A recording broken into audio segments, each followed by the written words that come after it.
Good morning, Cowboys Nation, and welcome back to another episode of the Writer's Block podcast. I am your host, David Howman. This time not joined by my co-hosts, as always, Brandon Clemens and Chris Halling. They're both off this week, much like the Cowboys taking Monday off from training camp. But training camp is here, is back. We got plenty to talk about with the Cowboys. And for that, we have a very special guest today. You know her from a couple different shows with the Dallas Cowboys. Girls Talk Boys Talk, the draft show. Aisha Morrison, welcome to the Writer's Block. So happy to have you. How are you feeling today? Dude, I'm happy. Football is starting to feel kind of real. We're not speculating like we was talking about offline, but we starting to get some real information. So it feels like the season just ended, and here we are. So I'm very happy to be here. This is a long time coming. So happy to be here with you. Yeah, and definitely happy to have you on. I was telling you before the show too, and I'll say it here just to pump you up too. I feel like every time I hear you speak, I learn something new, either about the game of football or about the Dallas Cowboys. So it really is a pleasure having you on here. And it is a pleasure having training camp started up again and having like real football, even though it's not a game. Just like seeing the football players out there doing their thing. We're not I was going to say we're not still arguing about all these contracts and everything going on. But we are, because it's still nothing's happened. We're, of course, as always, coming to you Tuesday morning, but we're recording this Monday night, and Monday night there's been a few little whispers out there on the Twitter sphere, the X sphere, whatever you may call it these days, that seems like it may suggest CeeDee Lamb may be close to a contract extension. So, if that's come out since we've recorded this, then we'll look foolish for talking about it. But Aisha, why hasn't it happened yet? Listen. One thing about me, I ain't never really been that great at numbers unless it's football stats. So I ain't get too deep into all of that. However, I don't understand the Cowboys' ideology when it comes to contracts and stuff. We've seen plenty of times across the league that the sooner the better. That's why you see Jordan Love getting his money after one season. It's just, it's what the market calls for. CeeDee Lamb has done more than enough to earn this contract. One thing that I think that goes unnoticed is the fact that he has been healthy for the majority of so far. I mean, last year didn't miss a single snap for injury. He takes care of his body. He's committed. They put him in a position to where he had to really show he was a number one and show up with the loss of Amari. He rose to the occasion. He dictates how teams have to play defense. This is a guy that you want on your team. And with the way that he and Dak really showed their connection last year, to know that they can maybe build upon that even more, it's like a no-brainer. And so you would think, I personally thought that the CeeDee contract is the easiest one. The easiest one. Never in trouble off the field, always in team meetings, always has a good spirit. Like, it just doesn't make any sense to me. So I need them to hurry it up. I need them to figure it out. Yeah, no, and that's a great point I hadn't even thought about with CeeDee and like his availability. Like, yes, because we always talk about there's players out there on the Cowboys elsewhere. Right. They're talented, but they're just not always dependable. I mean, Tyron Smith, I don't think there's a single Cowboys fan out there that will say Tyron Smith was bad or there was a good thing they got rid of him, but also he's not going to play a full season at this point. CeeDee is reliable. He's reliable to show up on the field and play. He's reliable when he's out there making plays. It's funny, I just started watching the Netflix show Receiver that focuses on a few different pass catchers out there. Have you had a chance to watch that yet? I glanced at it, but you got other stuff to do. I glanced. Yeah. Well, so the first episode, I won't get into too many spoilers for anybody out there that hasn't watched it yet, but two of the players they focus on is George Kittle, Deebo Samuel. The first episode ends with that Cowboys 49ers game, and I was just like, man, I don't want to watch this again. It felt like torture. But another player they focus on is Justin Jefferson, who, of course, got paid very recently, got paid very much what he's worth. And you would think a CeeDee Lamb deal is probably somewhere in that range too. But this past year, I mean, Justin Jefferson missed almost half the season. He went on IR, and he still got his money. And CeeDee Lamb, yeah, he produces at the same level, I think, and is, to your point, he's more available. Yep. And then of course Jerry Jones mentioned that I think it was Jerry, it might have been Steven, at the opening remarks for the training camp, saying, well, they can do that because they're not paying a quarterback.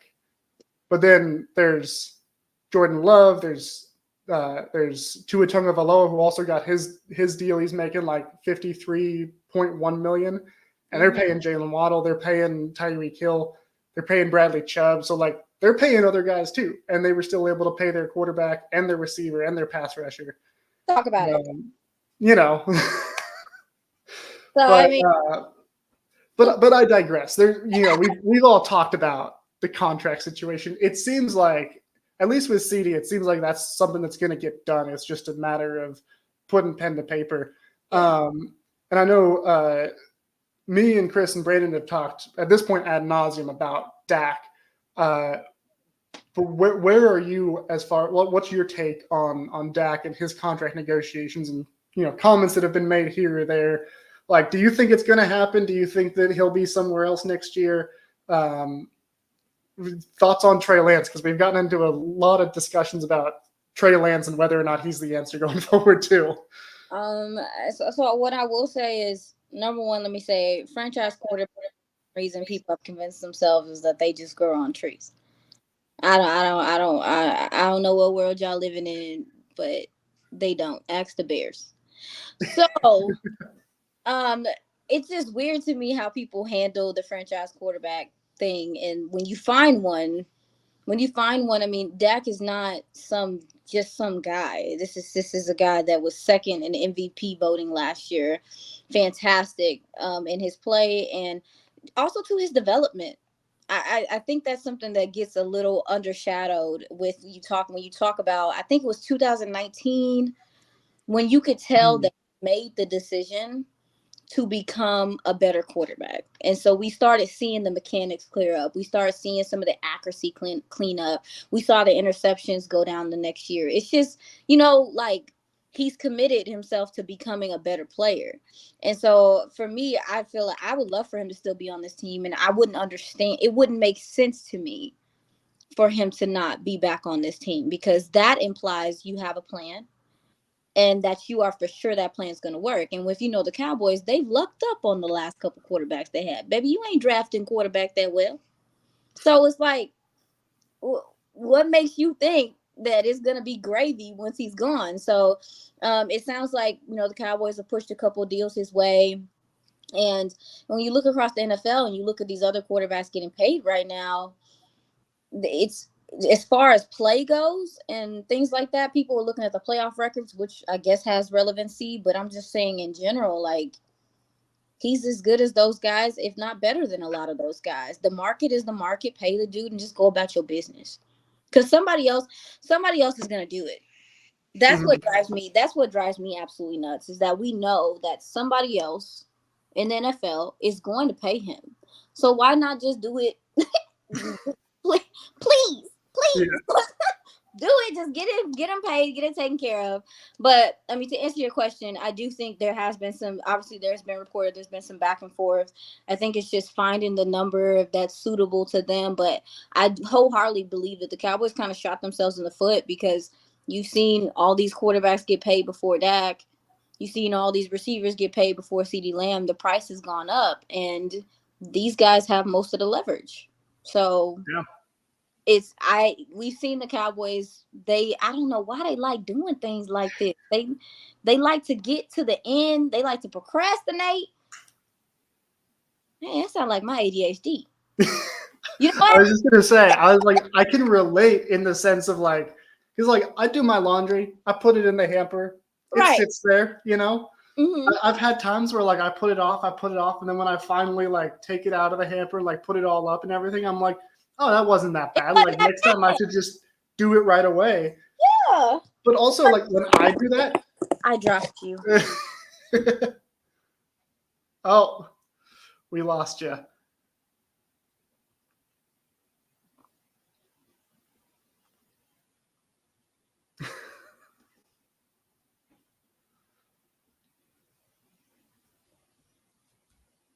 I'm sorry. Oh, good. Are you gonna be able to clip it? Yeah, I can clip it. Sorry. But also, like when I make that mistake with the laundry and I don't put it away, like we're not losing, tens of millions of dollars. Like No. the stakes aren't as high. And to your No. point, like the price has gone up. The price went up just this last week with both Love and Tua. Right. And like you said with Love, like he was just had his first year as a starter. He didn't even have a full season of good games. Like he caught on at the last half. He won like 7 games. Yeah. And granted, one of those was over the Cowboys in the playoffs, but like just about everybody's had a win over the Cowboys in the playoffs at this point. Right. And they're doing it the way that it should be done. So, as far as the contracts go, though, I will say don't overcomplicate it. Just get it done so we can just go through the season. I mean, you got a whole bunch of coaches on 1-year deals. Ain't nobody got time for this. Like, sew up somebody. Somebody do something. So I'm cool. I'm cool with the negotiations. I understand that it's a business and there's things that go on, but for the betterment of your team, rationally, I wouldn't understand not signing either of them. None of them. Micah, CD, and Dak. It's if you do that, you're going backwards and not forwards to me. So totally agree. Yeah. And I firmly agree with your point about they've looked into these quarterbacks too. And I've said this before because both Brandon and Chris, more so Brandon, these guys aren't here to defend themselves, so I'll be fair to them. Okay. But Brandon has been very, very adamant that he thinks Tre Lance is going to be a star and that he is firmly in the camp of pay Dak. But if it doesn't happen, he thinks Tre Lance can be the future.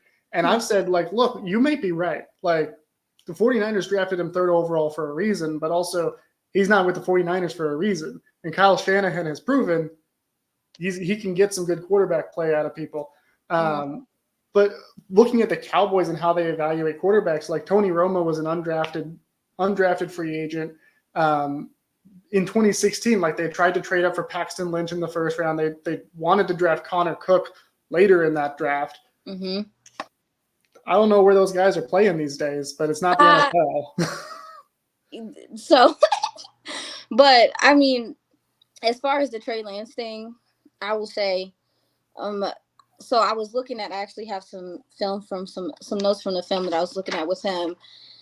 This gentleman is still, and we saw Shanahan and those guys be very vulnerable in how they felt like his development was, and the ways that they felt like maybe they could have been better to him in helping him through his development and helping him through his injuries and things like that. So with that, he's coming here. He's with Mike McCarthy. Dak Prescott pours into him. If I'm not mistaken, he actually went with Dak and the guys to Oregon to train to kind of sharpen up those skills. When I look at some of the things that they're doing in practice with him offensively, you can tell very quickly that they see that he's comfortable doing play action, run action, using his athleticism, but getting him throwing on the move seems like one of the best things he can do right now. First day in practice wasn't too hot, but this is his first training camp with the Cowboys, and it is lights, camera, action. It's a different breed, right? But second day, we start seeing a little bit more comfort from him, him delivering the ball with some anticipation, kind of getting in a flow. Mike McCarthy commented and said that we will see a lot of Tre Lance in the preseason, and I'm happy about that because I do think he needs the opportunity to get into a rhythm and feel football again. Like, we have to realize, like, this guy hasn't played in a game real time, even on preseason level, in almost 2 years now. Like, it's been a minute. So him getting in the flow of doing quarterback things is something we are going to have to wait to do. Furthermore, what you got in Cooper Rush. He is going to get it done, from a scheme standpoint. He can hold down the fort. The guys believe in him. But in a situation where you may need like a little bit more, I'm not sure if he's capable of doing that in that regard. Like, his athleticism is not going to jump off the charts. He's not going to be doing a whole bunch of run. And that's like the thing with Tre Lance is if Tre Lance can't come along, the beautiful thing about him is that there's a lot of similarities in he and Dak's play. And so would hope you wouldn't have to completely alter your offense, which is what you look for in a backup quarterback, right? Mm-hmm. You look for a guy that you wouldn't have to, and I think it would be a drastic difference between him and then a Cooper Rush if Trey Lance was ready. So this is just something to keep an eye on. I'm trying to stay level-headed about it because again, he is just now getting in the flow of football again. But I do think he's capable, and one thing he does take seriously is film study. He's very teachable, he's very coachable, and that's half the battle. So we just gonna keep our eye on it, man, because he's looked better as camp is going on to me so far. Now, Mm-hmm. a lot of other people that don't think that, but that's where I stand on it Right. right now. Yeah, and I'm excited to see in some preseason games, especially since it sounds like he's going to get plenty of work. Yeah. I'm excited to see how that looks, especially because, like, to your point, like he's still developing. When he came into the NFL, he had I think it was just 13 games at North Dakota State, and very small sample size against not quality opponent when you're talking about making the jump to the NFL. Mm-hmm. And he was raw coming in. He's raw now with the Cowboys. But then, I also go back to Mike McCarthy and his reputation as a QB guru, the work he did grooming Aaron Rodgers when he came into the NFL, how Dak Prescott, his first year with McCarthy calling the plays, he's runner up for MVP. Yes. I wouldn't be surprised if he looks good. But it's going to be interesting to see. With all this talk about all these things going on with the contract situation, with the QB, what next year looks like. It's not been the most positive offseason. and that was the motivation for me when I got this shirt, which I don't know if you can see. If I drink enough, even the Cowboys look good. And got it from one of my favorite shops, Bull Zerk in the Dallas Farmers Market. They have great stuff all over, but this one really spoke to me as a Cowboys fan who is just still recovering from that Packers loss. And so that's another reason I'm excited about training camp, being able to wash away that bad taste, because we've all still been dealing with it since then. Of course, with training camp, there's also, the negatives, the downsides, which is now there's a greater chance for player injuries. And unfortunately, the Cowboys had that happen with Sam Williams. We've already seen a couple of other players around the league get some really bad news and horrible developments. But with Sam Williams in particular, when he first went down, it was kind of, we heard the Cowboys feared the worst, came back, confirmed he tore his MCL and ACL, done for the season. Obviously devastating in general, but especially with Williams, it seemed like he was going to be, taking a bigger step this year. He was going to be kind of that top edge rushing backup behind Micah and DeMarcus Lawrence, with Dante Fowler, Dorrance Armstrong going to the Commanders in the offseason. I've been a Sam Williams stan since his rookie year. I was excited about him when they drafted him. He's popped off, every time he's on defense. Sometimes looks good on special teams. There's some other issues there, but one, just how devastating is this, and then two, what do you think the Cowboys do from here? Do they rely on Marshawn Nealon and some other guys? Are they looking at free agents? Where do they go from here with something like this happening so early in camp? Yeah. And again, definitely sending prayers to Sam Williams. Listen, man, these ACL, MCL injuries, stuff like that, it's not an easy thing to come back from. I think sometimes we look at these athletes and we see them back in a year, and we expect them back in a year. Or we expect to at least see them moving around, running and doing all this stuff. And the recovery and rehab for these things are serious. It's a lot of isolation. It takes a lot of willpower and faith to get through these things. So we definitely wishing the best for Sam. And I am disappointed, to your point, about the fact that this was supposed to be a big year for him. And even listen to Mike Zimmer with his interview with the Fan, and I think he also did one with the Ticket. You can even tell his disappointment in some of the plans that he had for Sam, and his speed and some of that explosiveness that he plays with. It's just a really unfortunate situation. Now, as far as, where you go from here, I did see that the Cowboys are kind of searching, sniffing out some of these DNs that are available around the NFL right now. But I do see that they definitely are going to tackle some things internally. Like, we know how they get down in that regard. Like, they're going to see what they have with their depth and some of the guys they have. I mentioned a Darrell Johnson out of Liberty. He was drafted last year. He's a sack machine when he was at Liberty. Cowboys brought him in as an undrafted free agent last year. He flashed a couple times in preseason. And so he's a gentleman that you keep your eye on. He has a lot of size, but he has some speed as well. Pure pass rusher, so we'll see how he is playing the run. But he's a gentleman that to keep an eye out on. Tyrus Wheat, the DN that does some linebacker things, is another guy to keep an eye on. Again, a bigger edge, a lot of size, not a whole bunch of speed, but his power can be pressing for tackles because he's so big and physical. We're looking for Villanami Fehoko that, was drafted last year, dealt with a shoulder injury last year. He is a unique being, super high motor, can rush the passer at a high clip, but he plays the run very well. He did in college. The film, he played the run very well in college. So he's another guy we're looking at to make a jump. And then you have someone like you mentioned Marshawn Nealon. Listen, it's not a whole bunch of talking that needs to be done about him. If you watch the draft show, you know how I feel about Marshawn Nealon. Very excited that he's here. And honestly, it sounds like, a lot of Cowboys Nation was like, what the heck with this pick? Oh, baby, you going to find out real quick why they're blessed to have drafted him with the loss of Sam Williams. And then you have a guy like Chauncey Golston, who I hear was taking some snaps at DN again because of the loss of Sam. If this is going to push Chauncey back to DN where he belongs and where he was one of the best run stoppers in the Big Ten when he was with Iowa, I'm with it. Like, let him play his original position. I beg of you. I beg. And so I'm sorry. I know that was like kind of lengthy going down the draft chart, but I just wanted to talk about each and every guy that's on this on this roster. And as far as the DNs go, almost all those guys I mentioned, except for Chauncey, are unproven. So this is a unique spot to be in. So I do still see them bringing in a veteran, regardless of any of these gentlemen step up.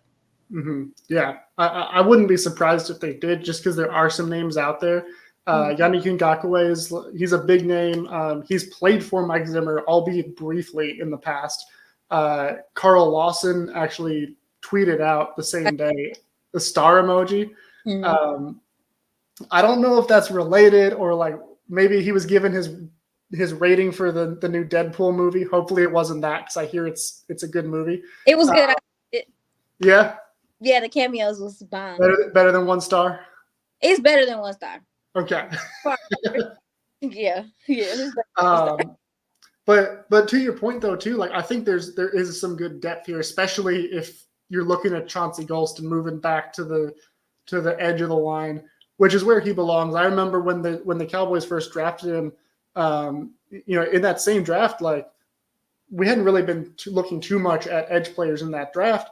But when I looked at Chauncey playing in Iowa, I was like, this guy, I mean, he's an Iowa player to a T. Like they coach defense so well there, and he played it so well. And he was a really great, like you said, really great run stuffer, set the edge really well. I've been a little disappointed that we didn't get to see him on the edge, especially considering they needed somebody to be setting the edge in the run besides DeMarcus Lawrence the last couple of years. But, that's neither here nor there. Mike Zimmer's the guy in charge now. He cares about run defense. And Fehoko too. Like he was one of my biggest draft crushes last year. I was really disappointed when it was announced that they were going to try him at a 3 technique after they drafted him too. Because I was like, why? Like he's good on the edge, but please, hey, Dan Quinn is way more qualified to be a coach in the NFL than I am. So credit where it's due. Okay. No comment. I mean, I just think, like, listen, and especially covering the draft, like we see this a lot, is people are drafted as one thing and then teams get them and they have a vision for them. Sometimes it works out, sometimes it doesn't. But I wholeheartedly believe that if a guy does something, especially too, because I feel like in the last 3 years, I remember I asked the scout Brett Maxey when he came on the draft show. I said, what is one of the trends of the NFL right now that you've noticed as a scout? And he said speed rushers. Speed rusher. Mm. That's what people want. So that's why you see the Austin Bookers and the Nolan Smiths and guys like that getting drafted where they're not super big, because a lot of people like edges to have size, kind of like Tank, because you got to build up that frame to be able to really take the beating that you're going to take in the run game and be efficient. But you're seeing more guys like it's either this or it's that with edges right now. Either you have a guy that rushes the passer at a very high clip and he does it really well, or you have a guy that can stop the run that doesn't have as much pass rush ability. So when you come across one like a Marshawn Nealon, when you come across one, you it's a blessing, right? So I feel like with Chauncey Golston, I do think that a lot of coaches in general, revert back. With a lot of coaches in general, they're starting to do this mix and match and hybrid type, tweener type thing, and that's cute. But when you get in the playoffs and people like, hey, bro, it's January, we running the ball. What you gonna do? We seen it. We saw it all through the playoffs. Is the teams that could go power and run at you and drain the clock, those are the ones that have success.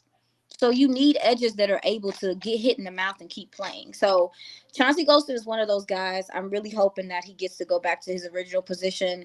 But the depth at DT might be one of the reasons why we're seeing him still kind of flip-flop, because we're still unsure about the interior of this defensive line as well, minus Oso Digizua. Mm-hmm. So, yeah.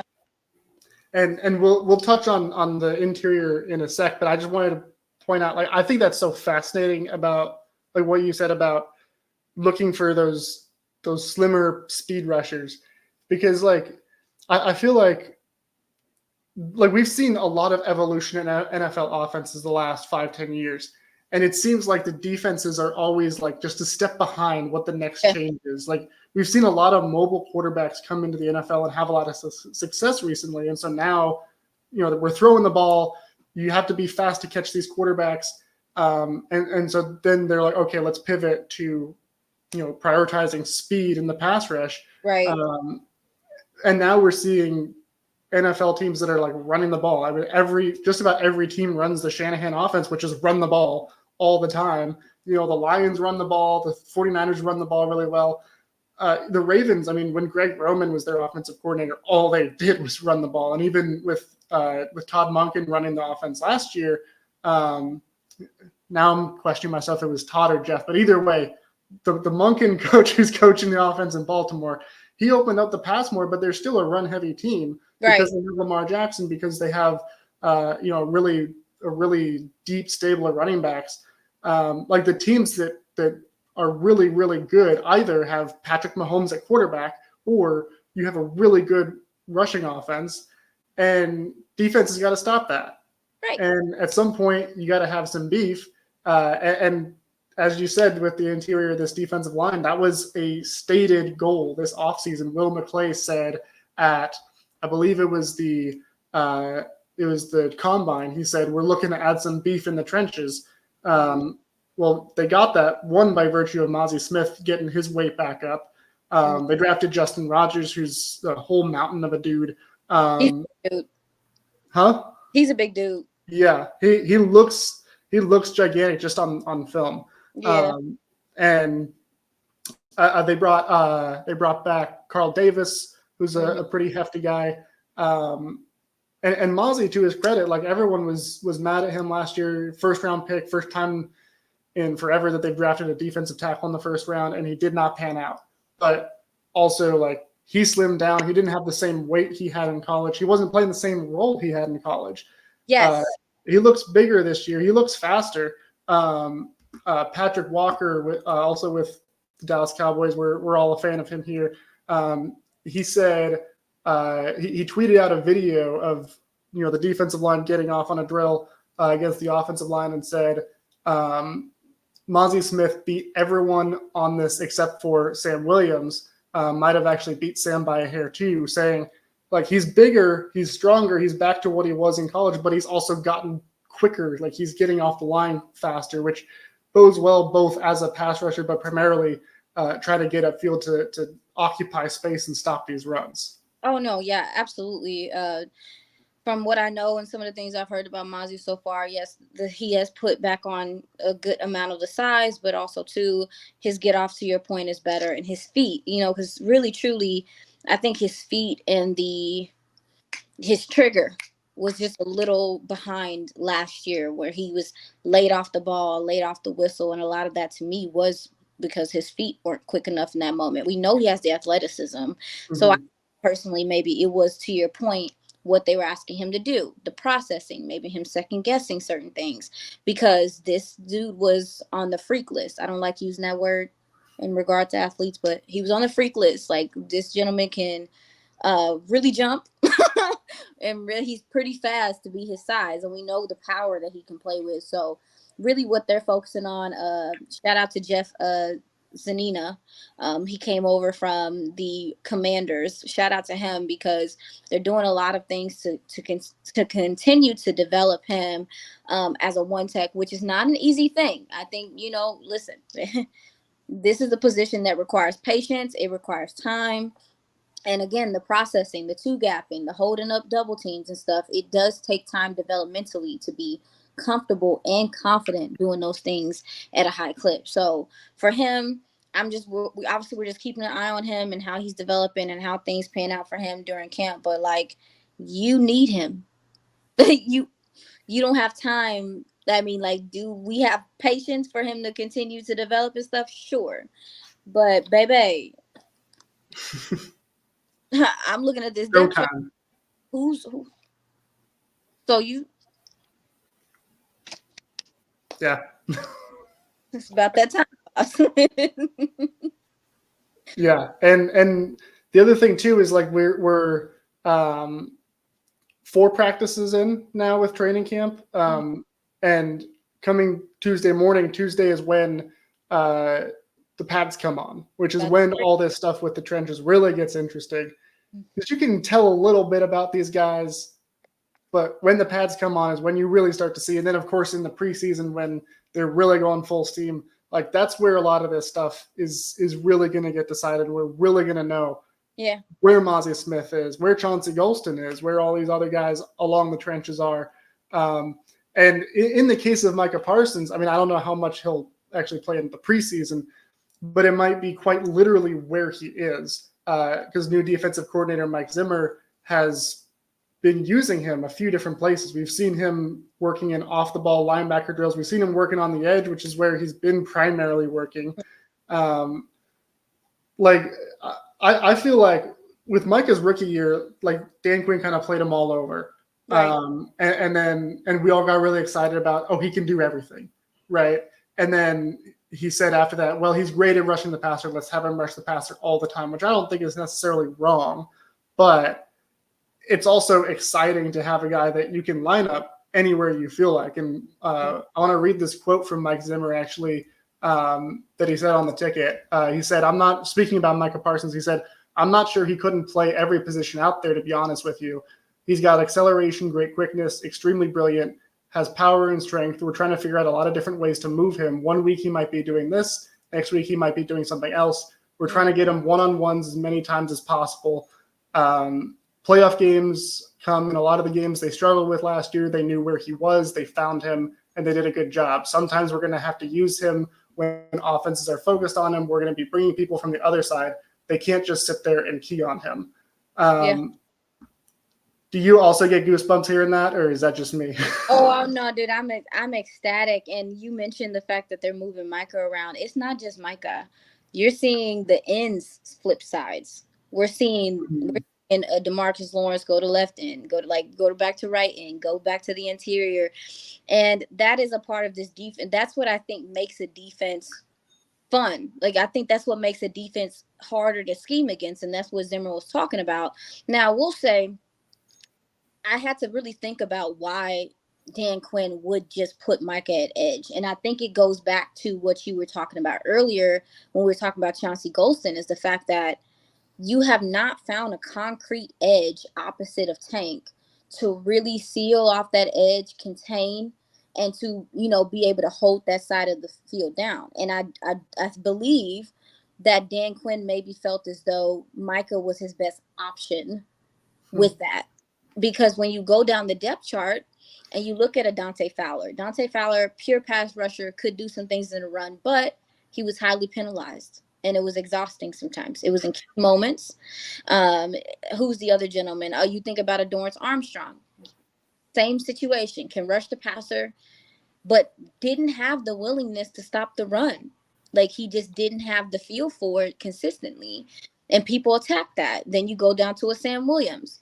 Sam Williams still developing, still trying to gain the discipline to stay square, to not bite on the RPOs, because we know offenses are attacking the edges more than anyone. I think that Dan decided to do that with Micah specifically because who else was there that was going to do it? And, even if Micah was undersized in some instances, or even if he maybe read it wrong, he had the recovery speed to still capture the edge, right? To at least, make a difference. And people would, but I think that Dan did that out of necessity. And so, back to the original topic we were talking about, DN, I mean, it's still important for them to establish that at this point is an edge that's going to hold it down over there, because I feel like teams are just attacked. Who's going to run at DeMarcus Lawrence? Everybody and their mama know he's one of the best run defenders in the NFL. So they're going to go to the opposite side. And if you don't have anyone to stop it, which we have not, you screw. So it's like, it's to me, I do think that that's a big part of why Dan was doing that in the first place. And so hopefully they can find some, support in that area. And with Micah, it's going to allow him to play free and to move around, and you can really play the matchup game, because you already know, like, that's what makes me excited when coaches coach game by game, because you can have your system, but every team is different. So it's like when you have the guys that you can move around and like pull or whatever, this is going to require the other guys in the defensive line to be in their film and to be in their playbook too, because if it sounds like a lot of this defense is predicated over where Micah is, you're going to need to be doing your job, because you might be one place, like a few snaps, and a whole nother place the other snaps, because you have a Micah. So it just is what it is. So I'm excited about it. I know that was long-winded, but I'm excited about Micah everywhere. Yeah, no, I'm excited to see it in action too. When Mike Zimmer was like first hired, or when they were like talking about bringing him in, the first thing I thought of, because like I love Mike Zimmer defenses. I remember back after the 2019 season, because we were coming to the end of that, and like we all kind of knew Jason Garrett was probably walking out the door.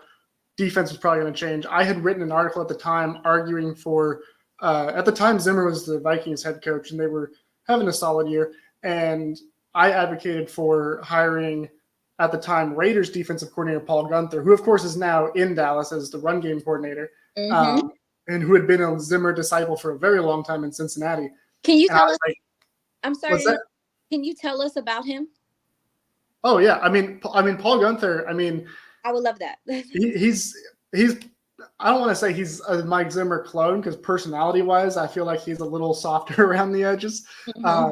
But I mean, he was a linebackers coach for a while in Cincinnati when Zimmer was a defensive coordinator. When Zimmer left for the Minnesota job, Gunther took over the defensive coordinator job, and they remained one of the best defenses in the league for a few years. And then they kind of got to that point where like Geno Atkins was getting older. Carlos Dunlap, Michael Johnson were getting older. They needed an infusion of talent. So, the play kind of fell off a little bit.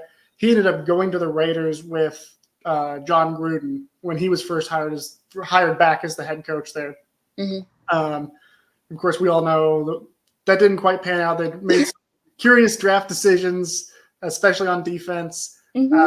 But I've always been fascinated by this defense, especially their split mug front. There's a few different names that people call it, but like where you've got those two linebackers standing up, lined up in the double A gaps, and they're faking that blitz, and sometimes they blitz. Sometimes Zimmer will bring a slot corner blitzing and drop those guys into coverage.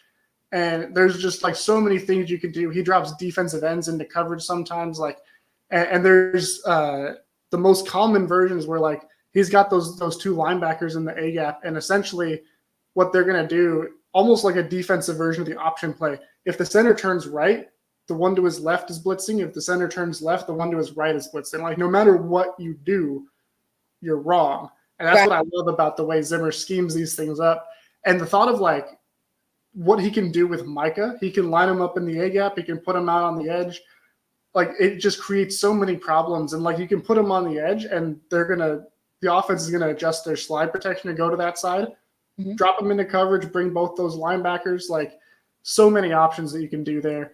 And then you talk about a guy like Donovan Wilson or some of these other safeties coming down as being potential blitzers. Like I just get excited. But like thinking about what we're talking about right now with Micah and being kind of like the key and basing it all around him, of saying like, yeah, sometimes we're going to just send him after the quarterback because he's one of the best in the NFL at doing that. But also other times we know that they're going to send everything they have after him. So we're just going to use him essentially as a decoy, and all these other guys are going to feast. Like I'm really excited to see it all play out. No, and you know what's crazy is like I had said, I did a previous show where I was talking to someone about the safeties and just how creative Zimmer is, you know, with his usage. You know, we're going to see more split safety. We're going to see some of that stuff. But I was kind of like, well, where does – because – and you can correct me if I'm wrong, but Zimmer isn't a guy that is super – in love with the strong safety the way that Dan Quinn was. I felt like Dan Quinn, that was one of the draft profile things, is like when you were looking for a strong safety, looking for a hard hitter, strong tackler, plays with some fire. You know what I'm saying? Like the next Cam Chancellor. Yeah. But that's what Donovan Wilson's been. That's what Marquise Bell I thought was going to be. It might be in this system before he started doing linebacker things. That's essentially why he started doing linebacker things. Right. But that kind of fit the profile for what you were looking at safety, especially since they did so much big nickel stuff. So I'm thinking to myself, I'm like, well, who are your two most free safeties? And you only have one, Malik Hooker, and then you have Awanye Thomas, who I thought could do some of the rangy stuff back there. But the thing about it is that you have to do a lot of stuff in Zimmer's system, because to your point earlier, he's dropping guys, he's bringing guys on blitz, he's showing and going, he's doing it's complex in its own special way. And so I was worried about a guy like a Donovan Wilson, because I was like, you know, where does he fit? And then we got to training camp and I'm looking and I'm like, is that a safety blitz?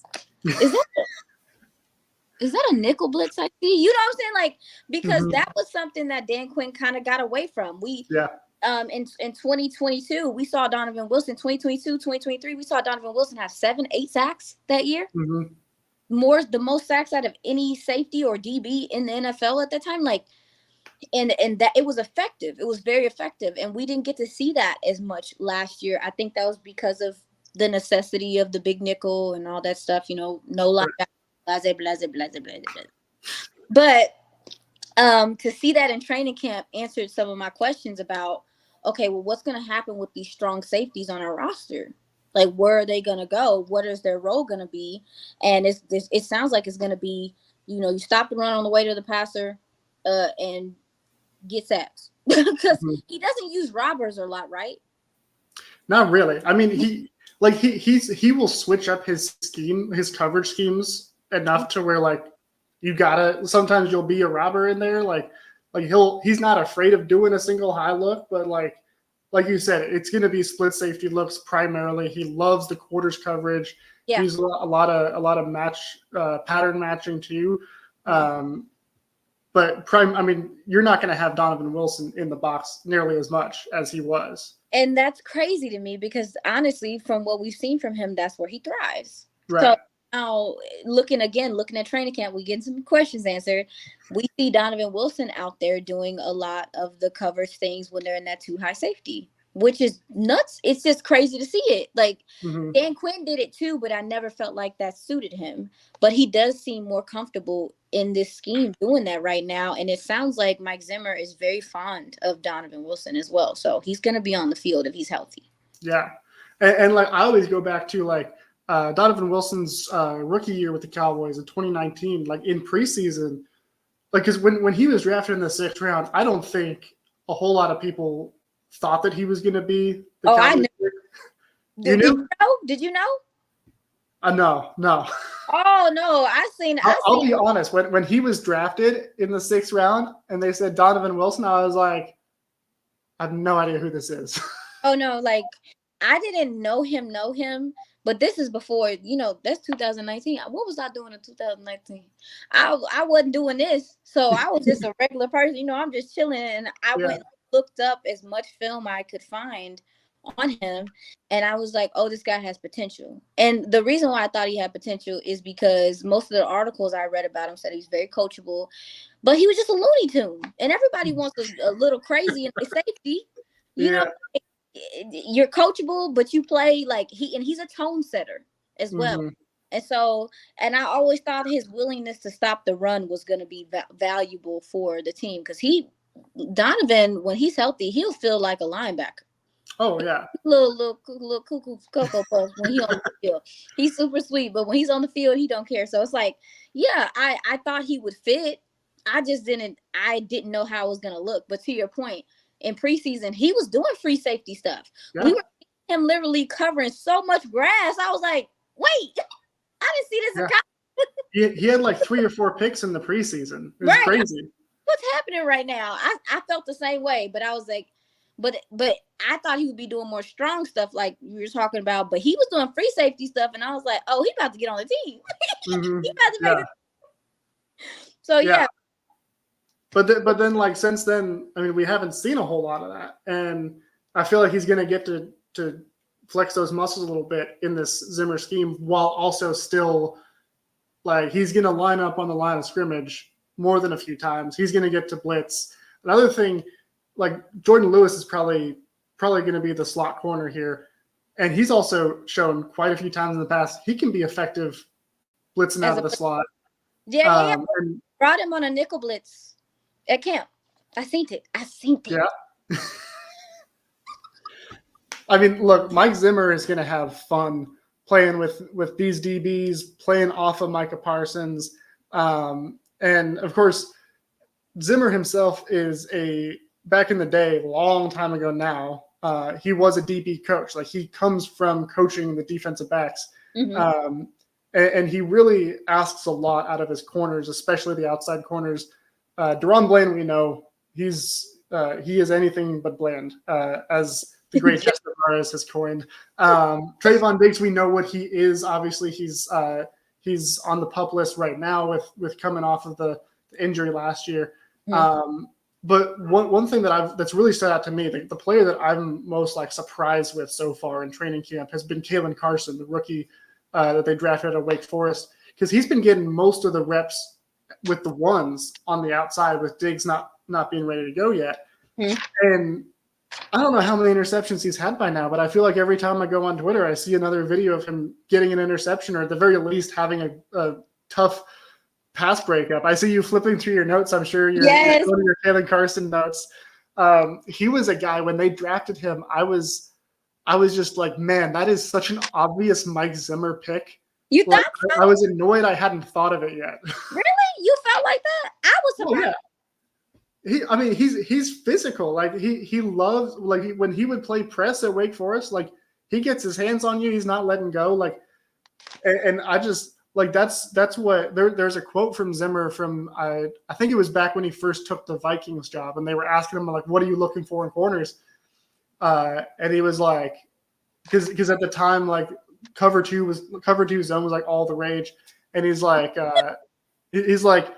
you can go down to 7-Eleven and get someone who can play cover 2 zone. Right. If you're going to be good in my defense, you better be able to play press man.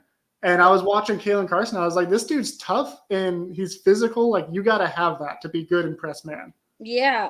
I was trying to listen. We're pretty far removed from draft, so I had to dig to figure out where my notes were on him, but I said feisty competitor, very sticky. He takes this ish personally. He Mhm. does. Like when you see him on the field, you can feel his intensity. When he sees it and he recognizes it, he's looking to make you look crazy. He's literally trying to embarrass you on the field. He's like, I'm serious. This is not a this. He has an attitude to him, and I feel like with corner specifically, we talk about the confidence, but a lot of it is just like it's the swag. It's how you Mhm. carry yourself. It's how you present yourself. He has that. He has very fluid hips and awareness. Now he can get a little aggressive, you know.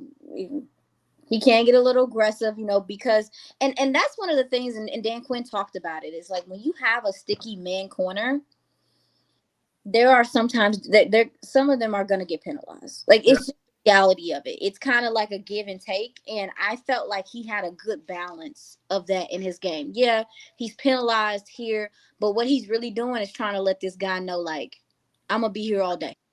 I'm gonna put hands on you. You gonna feel me.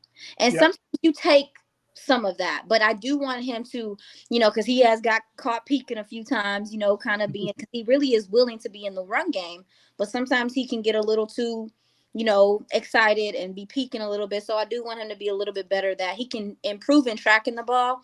He has ball skills. Clearly he takes the ball away, but there's times when the ball's in the air. I think he does need to improve on tracking. I guess we're taking a step in the right direction, since he's just getting picks almost every day in practice, right? Yeah. It's the Al Harris effect.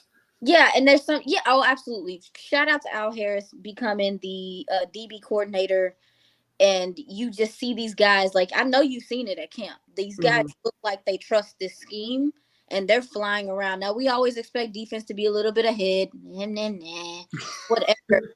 But these DBs do look comfortable in this system right now. Like, we haven't seen a whole bunch of busted coverages or nothing like that so far to start camp. So that's indicative of what they think about the scheme. But yeah, he plays screens well. He plays the edge well. He's not afraid to come up and tackle and be physical. To your point, I wanted to talk about him a little bit, because I know you said you were unsure about him at first. And as soon as they drafted him, I said, oh, that's interesting.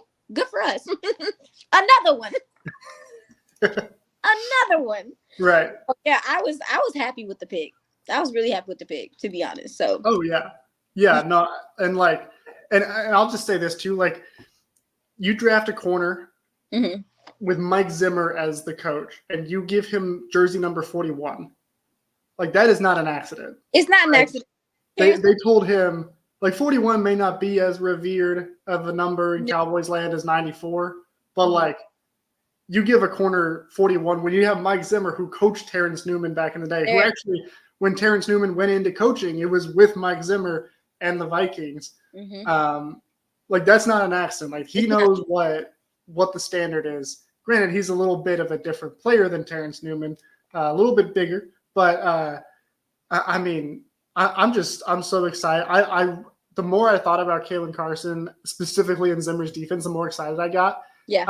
And then, of course, I pulled it back because I was like, he's not going to start because you got your three.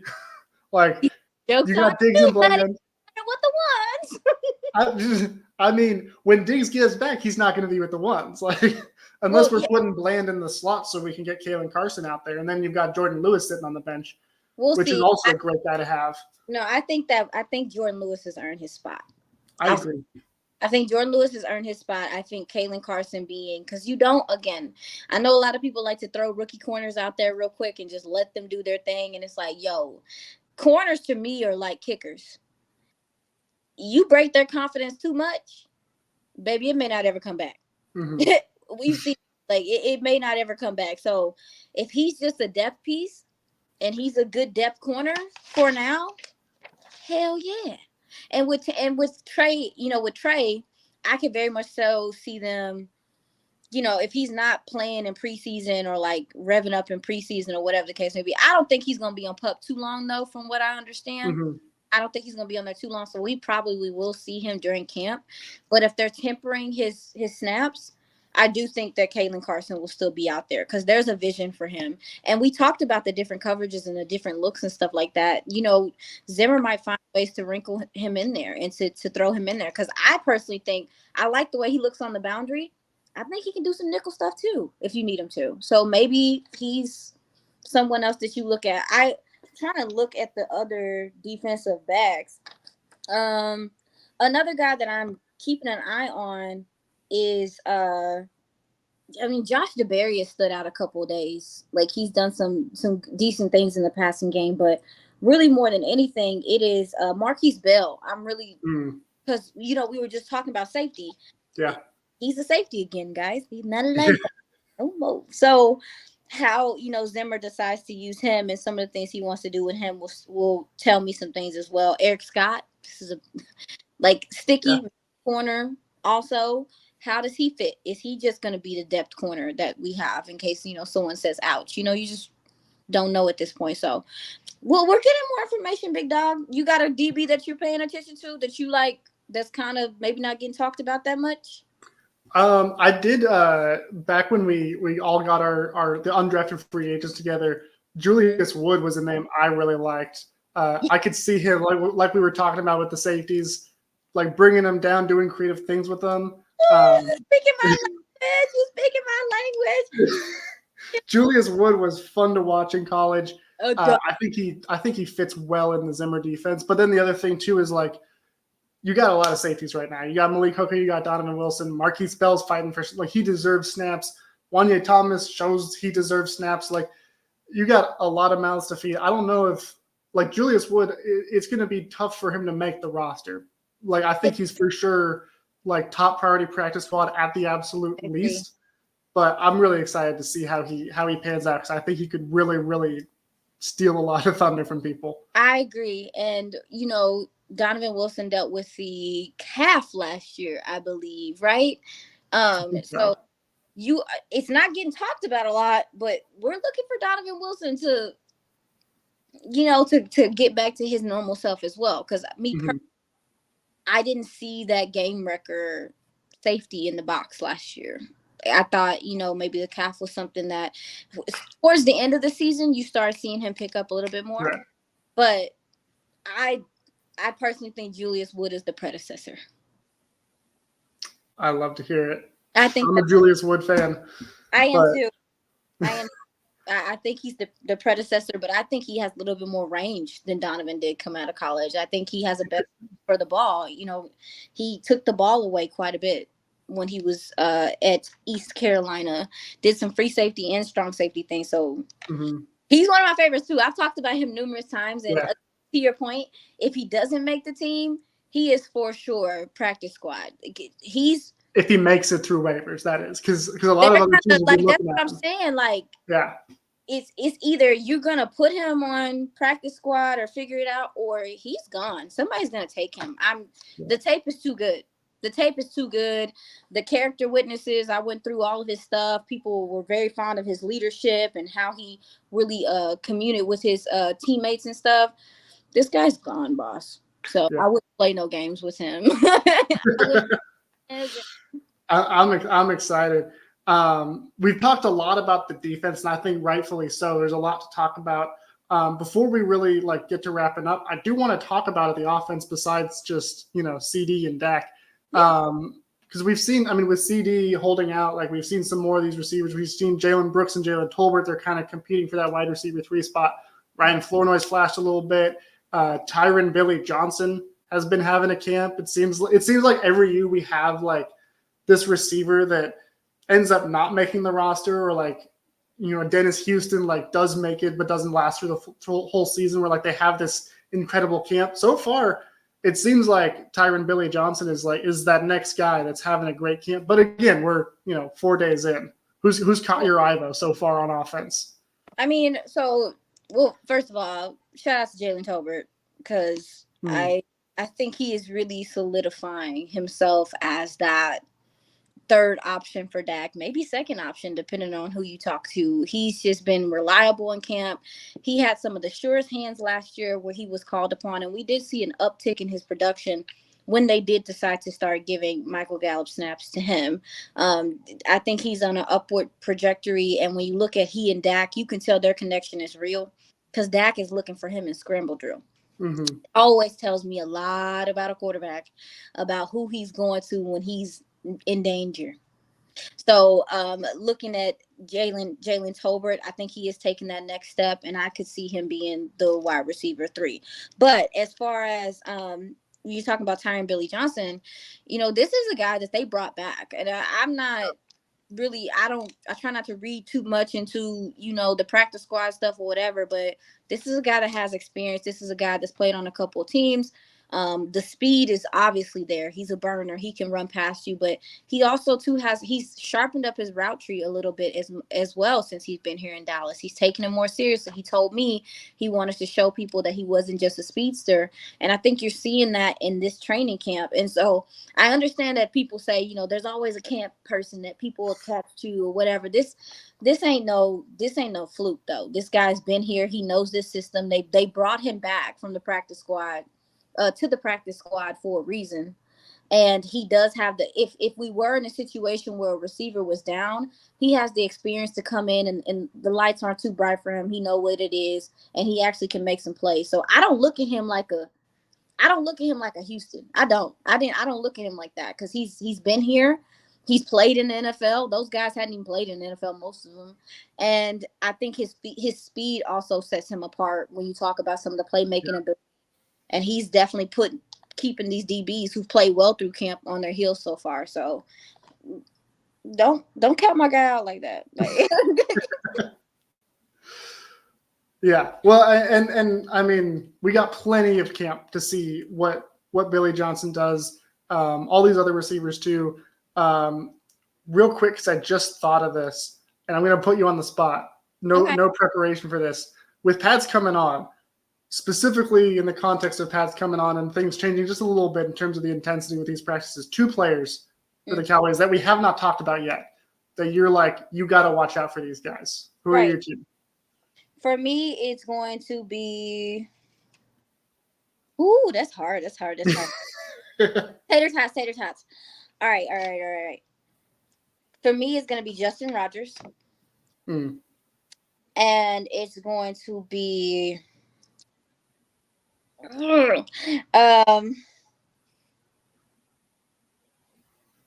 going to be Brock Hoffman. Nice. And I say that because I think knowing what's going to happen with the center position is important moving forward. But I do think that, seeing him go up against, because I was going to say Mazi, but I'm like, well, he's going to be going up against Hoffman. So I'm going to be able to see and peek and cheat, whatever. So I'm like, oh, well. And as far as Justin Rogers goes, he's the next guy. You know what I'm saying? He's the only other I mean, I've heard some decent things about Denzel Daxton, but I've heard more about Justin Rogers and him being a space eater and him being hard to move and him being just a physical being. If we don't, and I'm not trying to wish no evil on him, Ricky Bobby, but if we don't get, kind of the flurry of excitedness that we want to see from Mazi Smith, Justin Rogers is that next depth piece that you're going to be looking to maybe man that one tech spot.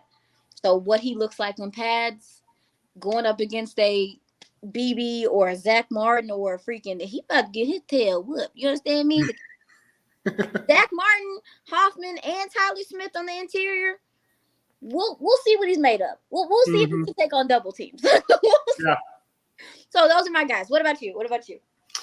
I was going to take the low-hanging fruit and double up with Cooper Beebe and Brock Hoffman because they're in this competition. You took Hoffman, so I can't do that. Okay. But I'll still go with Cooper Beebe because they drafted Cooper Beebe and they're like, yeah, we're going to play him at center. And everyone was like, well, obviously he'll be the starter at center. And then, 4 practices, Brock Hoffman's the number 1 center all 4 times. And Cooper Beebe has had a couple of issues with some snaps so far in training camp. Yes. Which should be expected given, even though he was their backup center and had worked at the position in practices, he didn't snap the ball at Kansas State, not in a real game. Right. And so that's still something he's got to work on. But with the pads coming on, I think you're going to get to see the physicality that he plays with. And that coupled with what we already know about his IQ, it's kind of like, well, once he gets the snaps down and gets consistency with that, all due respect to Brock Hoffman, just talking about the ceiling of Cooper Beebe, I feel like if he does what we know he's capable of, he's going to lock down that starting center spot. And then as far as Oh, another one, man. Because Mm-hmm. you took Brock away from me. Give me a running back. Give me a running back. Oh, oh. Mm-hmm. Okay, I'll give you two at running back. We'll Okay. double up here. Okay, so one is Royce Freeman because I feel like I feel like I'm crazy, but I think Royce Freeman might actually make this team and be good. No, you're not crazy. I said that already. I agree with you. Okay. No, you ain't crazy. I think he got some burst. I think he has experience clearly. He's tough too. Like you're he's not Derrick Henry, but like he packs a punch. Yeah, I agree. You see people head snap back a little bit when they had to tackle him. I agree. Yeah. Okay. I feel like he could be something. And the other one is Deuce Vaughn, going the exact opposite style of play. But I just feel like Deuce Vaughn, like, I mean, he looked great in preseason last year. That wasn't by accident. That wasn't a fluke. Like, obviously, once he got playing against first-string NFL caliber players, he wasn't the same. But, like, you expect that with someone who was taken as late in the draft as he was, has the size limitations that he has. But I just think he's had a year to get under his belt. He's learned the scheme a little bit better. He's learned a little bit better of what's expected of him. And I mean, he's a coach's son. He's a scout's son. Like, he lives and breathes football. I feel like there's no shot that he doesn't come back and looks just like light years ahead of where he was last year. And with the speed he has, with the shiftiness he has, I feel like he could turn into like a really, really viable pass catching back out of the backfield with Royce Freeman, with Ezekiel Elliott as being those kind of short yardage, those pass blocking guys, and Rico Dowdle. I think probably Rico Dowdle will be kind of the main early down running back kind of guy. But between those four, I think you could get a really good running back group that together gives you a really solid run game. I agree when you're talking about Deuce Vaughn. Number one, I think that he makes the team because of the special teams rules and ability to have two returners and just kind of how things are changing in that regard. I ain't even gonna lie to you. I'm still trying to get a grasp on it, but it's fine. It'll be good. But with Deuce Vaughn specifically, I agree with you. I think that Deuce could be very helpful in short yardage situations, running some routes and things like that in those short yardage situations, the short to intermediate game. Building his confidence, I think, is important, though. I'll say that. I do think that he definitely needs to be.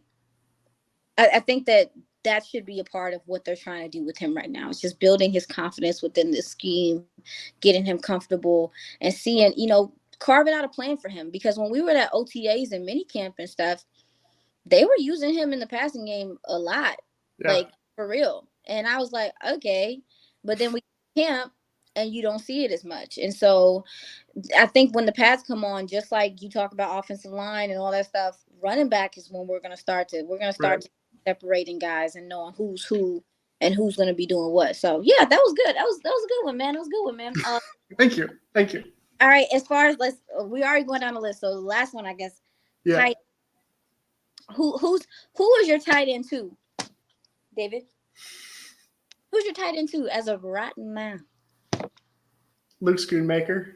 Okay, that's what I thought. Yeah. He's in camp. I mean, like he's. I mean, like I think last year, if it wasn't for the injury that kept him from like really starting when everyone else did in camp, he could have actually challenged Jake Ferguson for the top tight end spot. Not that Ferguson. You lost me, brother. not that Ferguson wouldn't have still won the job, because we saw how great he was. But I just think Schoonmaker, like he can be a blocker, he can be a pass catcher. He's very athletic, and like because of the way the Michigan offense operates, he didn't really get a chance to show off just what he can do. Yeah. But I think when you pull up his film, like there's moments where you can kind of see that flash, similar to Jake Ferguson his rookie year, where we saw some flashes and said, hey, this guy could be special. Mm-hmm. And so I just think with Schoonmaker, really the biggest thing I think in his way is his own health and just being healthy. We know he's already had some injury issues this offseason already. But I just think if he's healthy, like the talent alone secures that tight end 2 spot. It's behind him where I'm really the most interested, because Peyton Hendershot has held on and he's a scrappy dude, and I like him a lot. But you also got John Stevens Jr., who would have made this roster if it wasn't for that injury last year. And I'm very excited to see what he's able to do. He might even push Scooney for tight end too. Who knows? I agree. And then you brought in the big dog, 6'7", 1,000,000 pounds from Minnesota, Brevin Spanford, who has the athleticism as well, has the frame, has the blocking ability, willing, aggressive blocker as well. With this team seeming like they're trying to get back to some of the things they want to do in the run game, I think a gentleman like him as well, pushes for position. So it's this tight end room has gotten interesting very quickly. Very. And if these guys do show up, then you have a very versatile room that allows you to run block well, pass block well, and to really be a threat attacking the middle of the field. So yeah, this tight end room we're gonna keep an eye on, man. I'm gonna be looking for you, big dog. Yeah, it's gonna be really interesting to watch. And if they all do like show up and show out like that, and we're talking about all of these tight ends, and it's like, how do you keep which one? Thing I'm just going to come back to is Lunda Wells, that tight ends coach. He's amazing. Does he deserve a raise or what? I mean, he's some other team is going to hire him away for some higher position, whether it's like pass game coordinator, offensive coordinator, something like that. He's a rising star for sure. I agree. Lunda's a good stuff dude. He's done with this room is incredible. Yeah, and Lunda's a good dude, but he was last year about this time. He was very adamant, like, hey, watch that Stevens guy. He knew that this is someone that he fits. The thing about John Stevens is because of the size, but the receiving ability and him being a former receiver, he fits what a lot of people are looking for in a tight end now. It's someone that can really be a real threat to the defense. And he put on a lot of size this offseason. I think he said he gained 12 pounds, and it's mostly muscle. That's going to help him with some of the blocking stuff that he's trying to get used to as well. So yeah, you're right about him pushing people. There's a lot of competition at Kansas. Competition. Yeah, and with the pads coming on, we're just getting to the good part too. So it's gonna be good, dude. Yeah, y'all be sure to follow along with us here at the Writer's Block. Follow Aisha on Twitter if you're not already.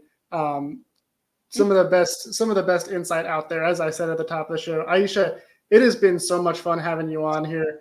Thank you again for coming on. Always great talking Cowboys with you. We're gonna have to do this again. Ideally when Brandon and Chris are back, because like I said, they've been fighting me on the Tre Lance thing. They fight me on the Royce Freeman thing. Like, now it's a fair fight. We got to bring you back. Yeah, you're like, help me, somebody, please. Yeah. So I got you. Yeah. So thank you again for coming on. Watchers, listeners, be sure to come back next week. Same time, same day.